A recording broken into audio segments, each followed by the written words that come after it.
So, as Yorgo said, we will have a small presentation about the Hellenic Film Commission, which is a directorate of the Greek Film Center.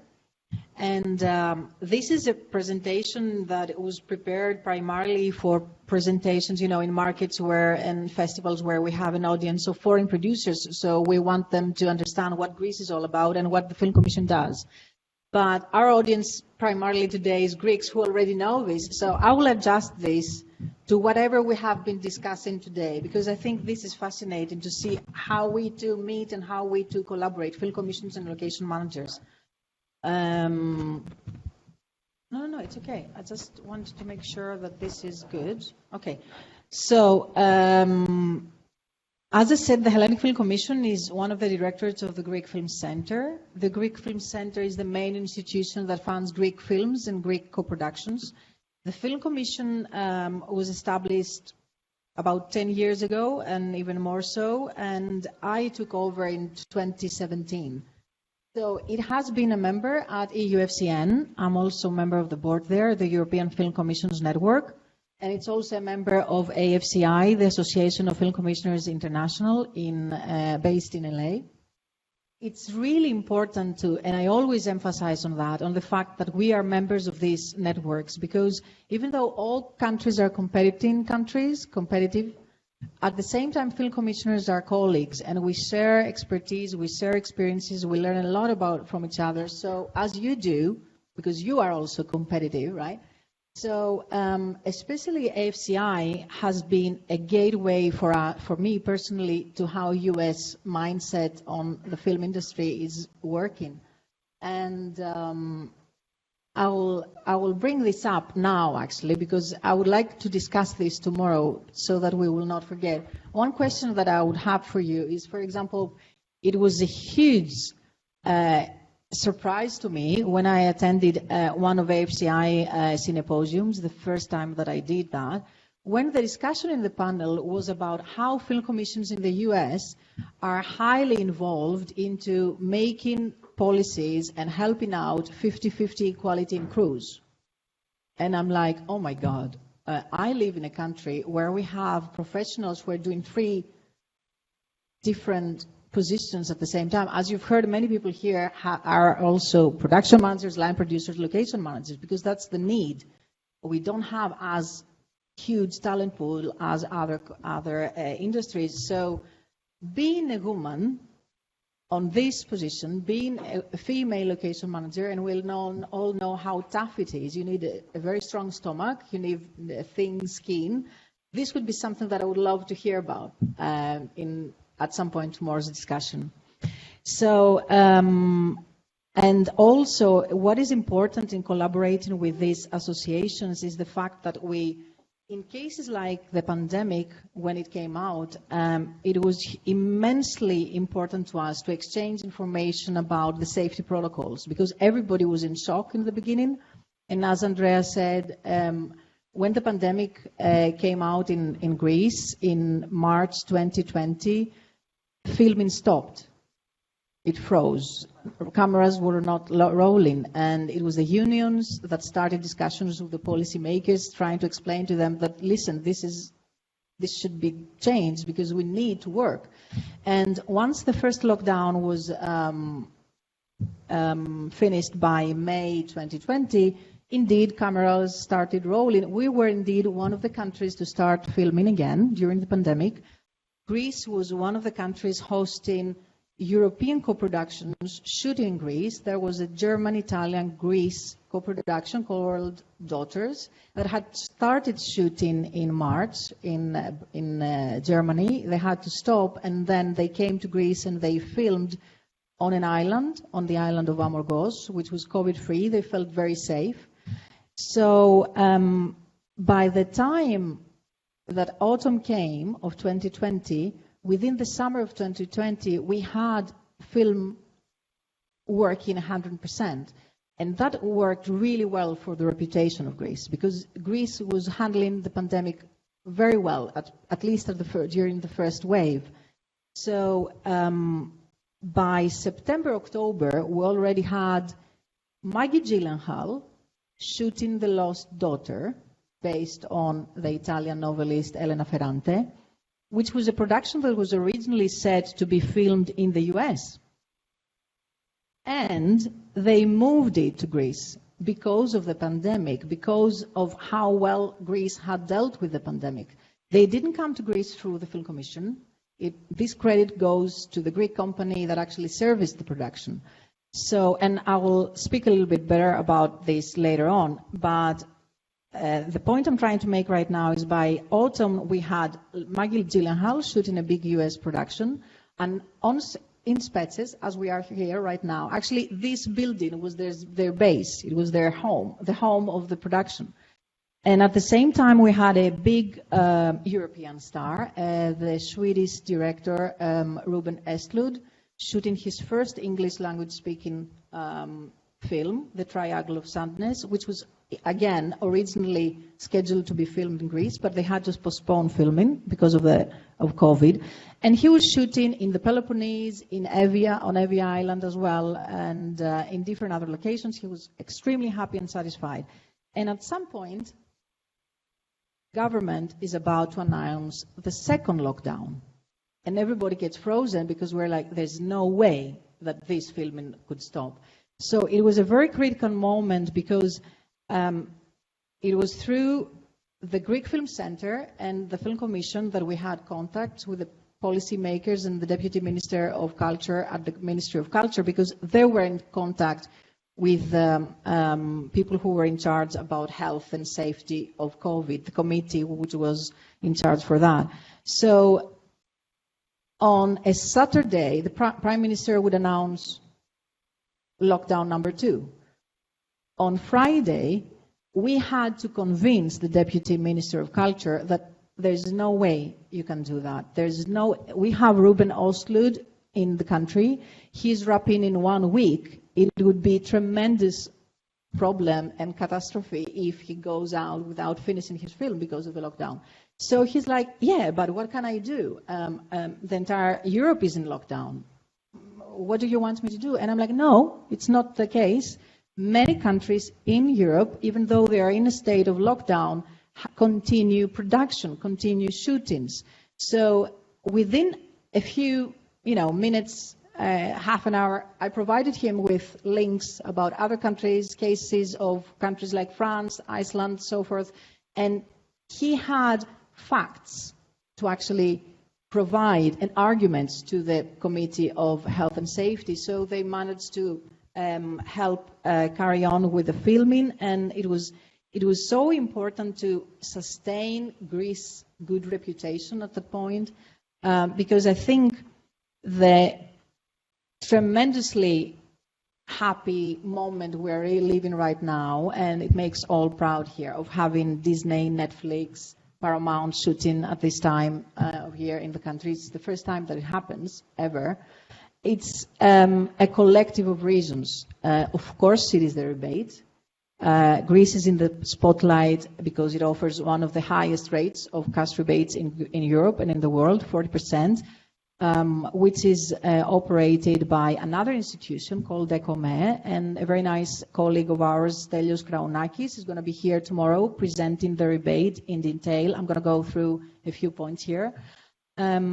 So it is, of course, the rebate, of course, the locations, of course, and for me is equally important, the fact that Greek producers and Greek production companies have gained trust and have proven that they can meet the standards of a big production. And of course, how we dealt with the pandemic. And I would also use a little bit of the credit, because having a commission, and we also have some film offices in regions that have started to emerge and are also very helpful, having a commission gives us as a country what exactly you have discussed all this time today, the fact that we are a getaway for all of you coming from abroad to provide you with information, trying to be as honest and truthful as possible. So among the services that we provide is, of course, connecting foreign producers and filmmakers with the Greek Industry Guide. The Greek Industry Guide is full of companies and professionals operating in Greece, and it's available on our website, which is as we speak, getting renewed, and it will be soon on air and completely different than the one existing right now. We also provide guidance on filming permits. We do not issue permits, as some other film commissions do and some other offices.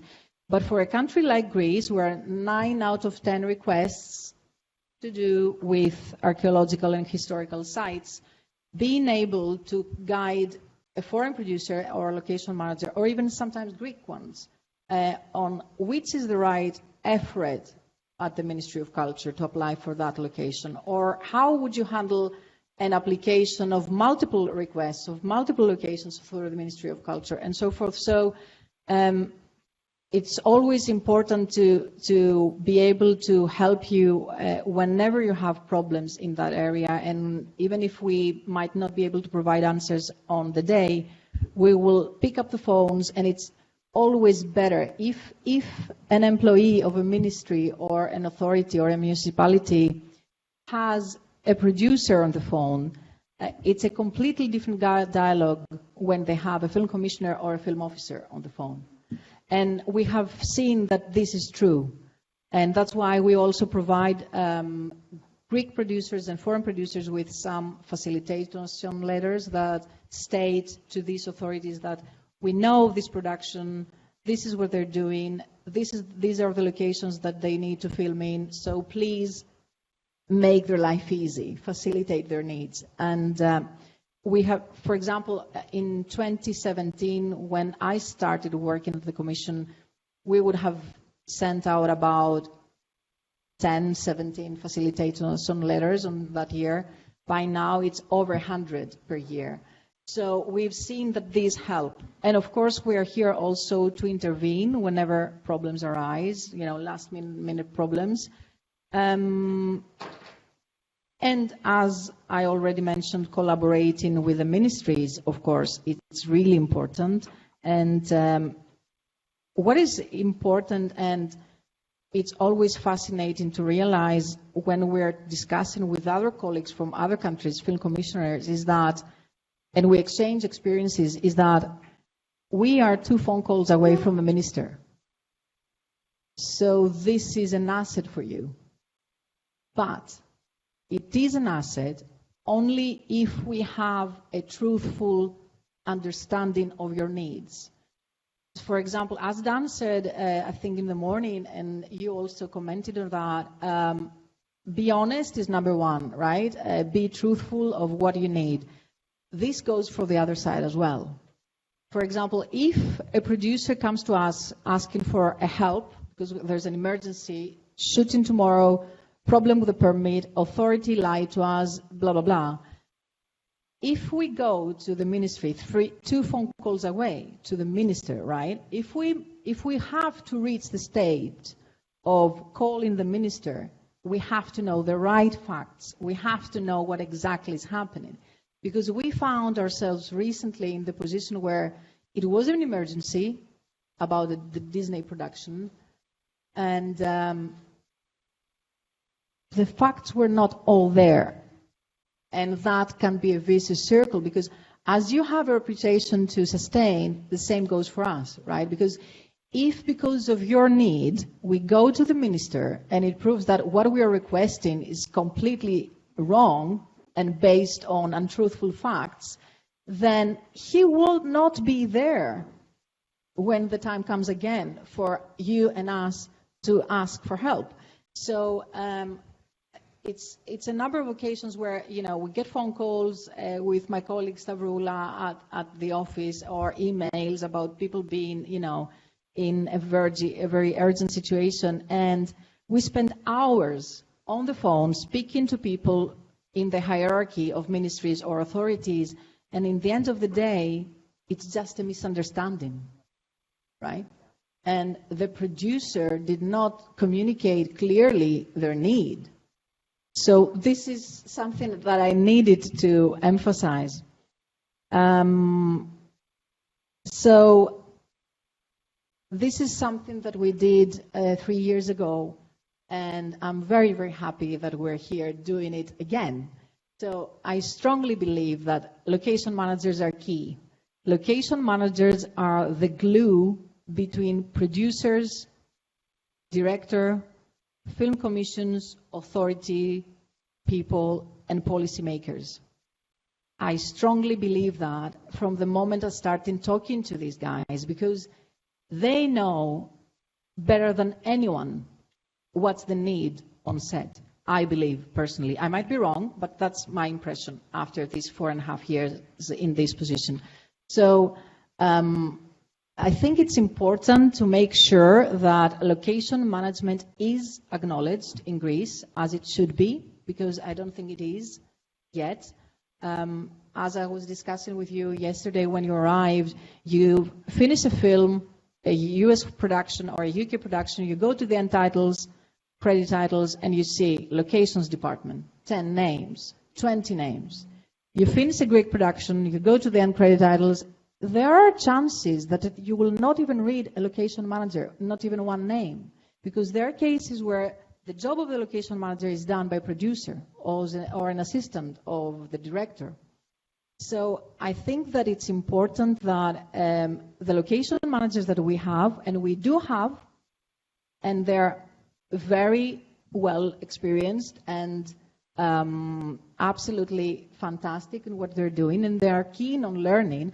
I think we need to try to make them develop, and I always encourage them to organize a guild and organize a union, because as you said, and I would also like to discuss this tomorrow, LMGI is not just a network or an association like EUFCN is for us, where you just spend your time over coffees, over Zoom, endless Zooms, just to discuss your problems. It's a union that brings out, is an advocate in the industry of your needs and of what you're doing.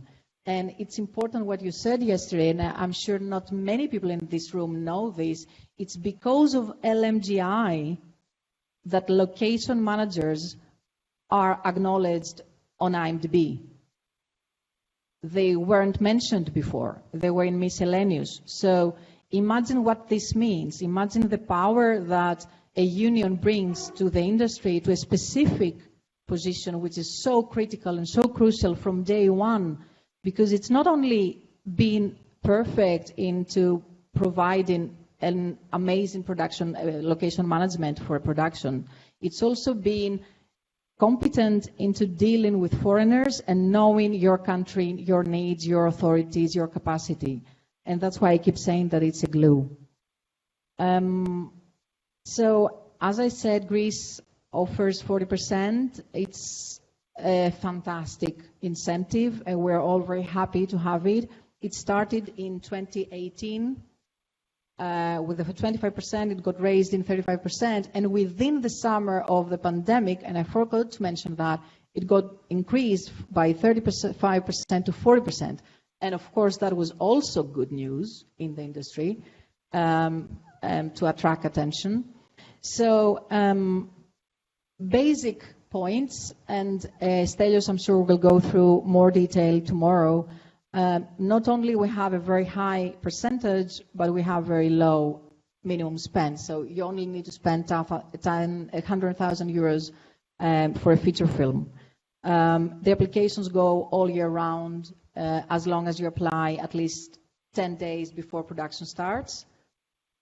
And it applies to both Greek production, also co-productions or international productions shooting in the country, but the applicant is not the foreign company. It has to be a Greek entity, a Greek company, or a Greek person, either a line producer or a company. They don't have to be co-producers. They can be only the service providers, but it's them who apply. And we also have 30% of a tax relief, which was recently starting in the country. And this is something that I also wanted to mention in terms of how a film commission in a country operates as a liaison, but also a way of checking out information. And that's how I think it's completely crucial for film commissioners to always be honest, because that's how you gain trust from foreign producers. So, for example, as I said earlier, I totally believe that the success story of today's Greece is also because of the competence of Greek producers and production companies. I totally believe that. They bring more productions in the country than the Film Commission does.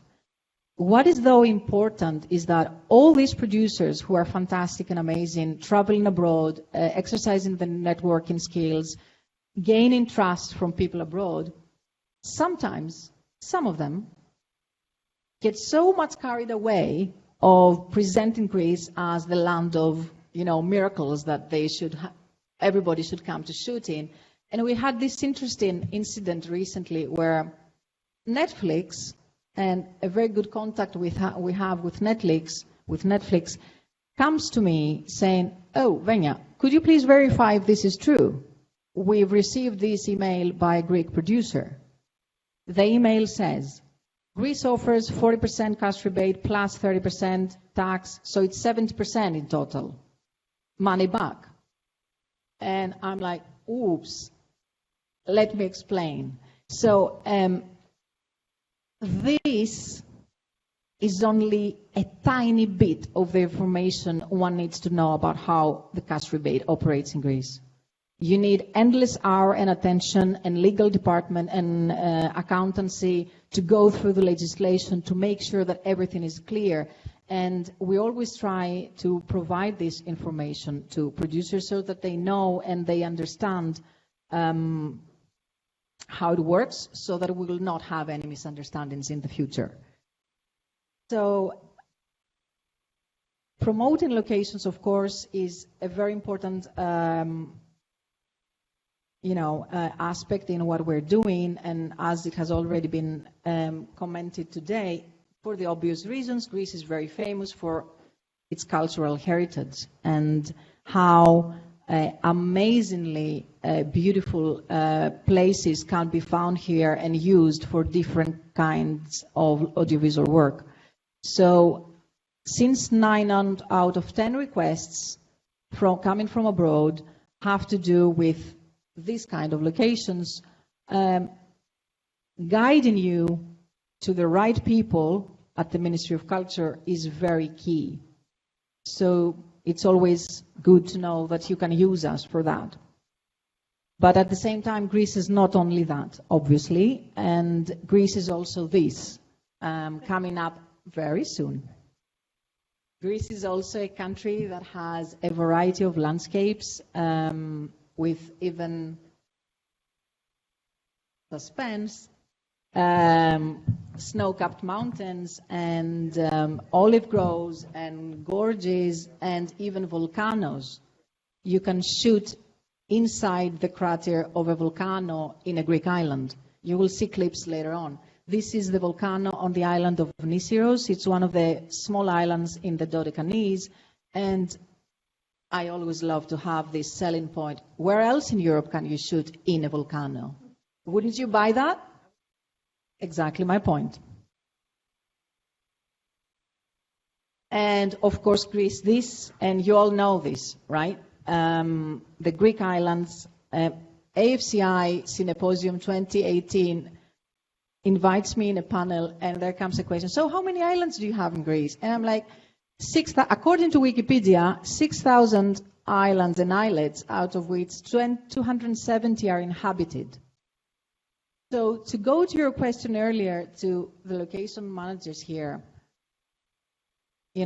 what do you need to know about Greece to bring in production in this country? Stavroula and I, 4 years now, keep receiving emails like that. Oh, hi, I'm production designer, I'm a location manager, I'm a line producer working for Sony, working for Paramount for a big $10 million, $20 million production. The story is set somewhere in the Mediterranean. We're looking for a villa by the sea. And you can imagine what the answer can be, right? Okay, you can find that in Greece, but you need endless hours of research with the right people, with the location manager. That's not our job, right? And I don't know if any of the people here in this room were in a meeting that we had started in Greece, in Athens, in our offices. When I started in 2017, one of the first things that we did was inviting Greek location managers to discuss how we're going to be working. And we were building up our website, we were building up our database, and they were furious. And they were like, what are you talking about? What database? This is our job. You're not going to be doing that. What do you mean? So, again, this is another interesting aspect, trying to build a mutual and truthful and trustful relationship by explaining to them, I'm never going to be doing your job because I cannot. I don't have that skills, you do, and I don't want to do your job. My job is different. But my job is to be able to provide a flavor of the country to a producer who's going to spend 30 seconds, not more, on our website, just to get an idea if he can find a forest or a jungle in Greece. If he knows he can find a jungle-like location in Greece, then he will invest money into his location manager from the US or the UK or where else to find the Greek location manager to invest time and money to find the actual jungle that they need. And so, again, locations are key, and we're very happy to have, even beautiful architectural premises like the Stavros Niarchos Cultural Foundation, which hosts nowadays National Opera and the National Library. And I'm sure that one day this is going to be a location to be able to host a very important production. I think the location in itself is really, really important. So here you can see the map of Greece with, well, the map is somewhere, well, yeah, it's halfway here. It's all the way here. Oh, I need some help, Vageli. You can see some productions that have been shot around the country. Okay. So, and these are only a few productions that were shot in Greece within the last 4 years, not to mention the one shooting right now, and you all know who they are. It's, Disney, blah, blah, blah. One of these productions is Michael Winterbottom that shot his feature film Greed in Greece on the island of Mykonos, I think 2 years back. And if I have some time, I will discuss a few nice experiences we had with Michael Winterbottom. So his producer comes and finds me in Cannes 2017 at the Greek Film Center Pavilion. And he's like, Michael is thinking of doing the trip to Greece, the series after Italy and Spain. But before he does that, he wants to shoot his next feature film, Greed, on a Greek island. So let's keep in touch, blah, blah, blah, for connection, questions, and all that. So May 2018 and June 2018, I keep having correspondence with the UK location manager of Greed, because Michael did not want to invest into collaborating with any Greek for this film. He only hired, that was very weird and bizarre, he only hired a company to actually access the rebate. But the entire organization of the shooting was done by his team, the UK team. So UK location manager has constant exchange of emails with us saying, we have discussed everything with the mayor of Mykonos. He's fantastic. He's going to help us out. He's going to give us whatever we need. We also need to shoot on the island of Delos. Now, Delos is a small island close to Mykonos, and it's world famous because it's one of the UNESCO protected monuments in Greece. It's a tiny island full of archaeological and historical monuments, tremendously important according to our culture and history, with thousands of tourists visiting it every day. Nobody lives there, only the guards of the sites. So UK location manager says, fantastic mayor says he's going to send the application for Delos to the Ministry of Culture. Fine. Shooting is scheduled to be done in October. Early September, email, UK location manager. Oh, Venya, we haven't heard by the Ministry of Culture. Could you please help us out? It turned out that that application had never reached the right people of the Ministry of Culture, who had never been processed. So we had to run an emergency to make it happen. And of course, we did make it happen. But the reason why I'm saying this story is because when new UK producer for Michael Winterbottom comes to Greece 6-7 months later for the trip to Greece, and he wants to chat with me about how they're going to do it, first thing I say, forget about it, unless you work with a Greek company. There's no way you're going to do it. Because this time they needed half of the country full of monuments. So we set up a meeting with the right people at the Ministry of Culture so that they know each other, because it's always helpful to know and have contacts in that level. But of course they did have, in the end, a Greek company that helped them out. And that was the only way they could do it.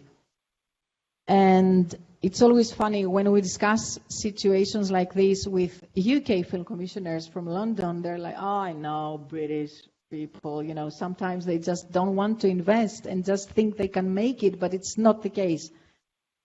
So another interesting case study is what you mentioned earlier as well, Alison and Dan and JJ, on how important it is for a country, in order to attract productions, to be able to prove that they can showcase other territories.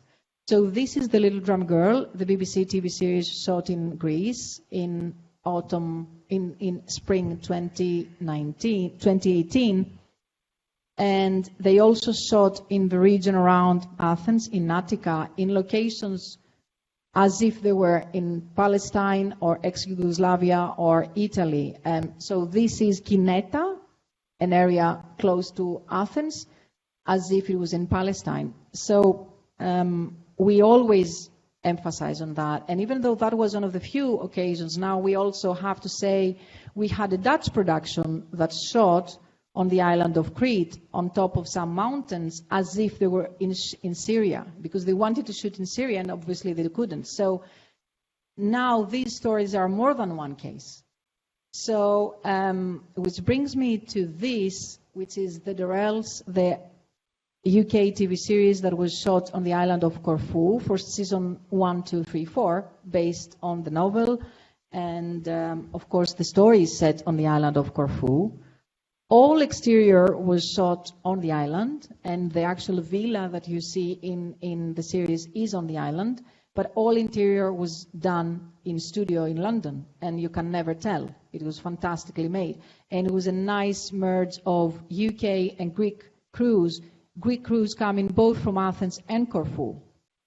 So when we started the commission, this was one of the very few flagships we had. And that's where, backgrounds from journalism or tourism, because many film commissioners, according to my research, half of them have a production background, half of them come from tourism or journalism. And that's a great combination, because you need to have skills to be able to provide a nice content on a catalog. You have to be able to provide content on how do you get a quote like that by a producer? It's not that easy. It's 20 words here, but it's not easy to get these words with this signature and to get permission to use that. So trying to establish relationships with producers and communications departments in big studios in order to be able to get that information, and that still to make this slide, to present it to all of you. It's a chain of movements and skills that have to be there.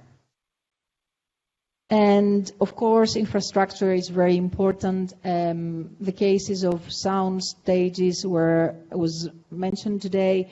Greece does not have sound stages and studios like Pinewood Studios, for example, right? But it does have a few, and there is an announcement about New Bojana establishing premises in Thessaloniki, in the second biggest city in Greece, in the north. Due to COVID, they say that the license is delayed, but hopefully it'll be with us very soon. And of course, the famous industry guide cruise and the people and the, the human power that we have. One of the very frequent questions we get by foreign producers is, how many good crews do you have? How many foreign productions can you accommodate at the same time? And of course, it would be ridiculous to say, oh, come on, and we will find out. And don't worry, we'll make it happen for you. So I'm always true, and I say maximum 3. That's the capacity if we're talking about big productions, right? We're not like Spain, where by the time you land, you have at least 10 crews available.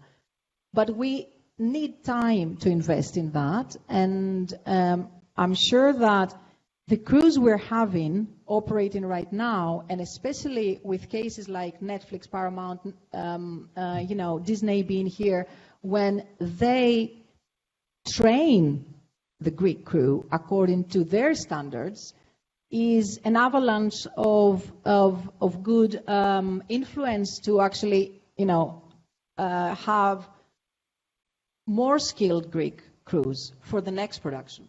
And that is how it works. And I was fascinated to find out that we have very good VFX production companies, production houses as well. And we have very competent VFX artists, because VFX is a collaborative part of the production. And you could have a Hollywood production that hires VFX artists in LA, in New York, in London, but also in Athens. And it can happen. And that's the case.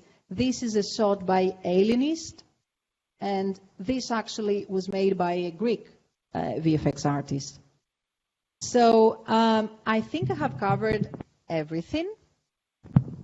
And before I give some time to any questions, and if we have to hurry up for the following presentation, I just need to share with you a video with some extracts and some clips by some productions that have been shot in Greece.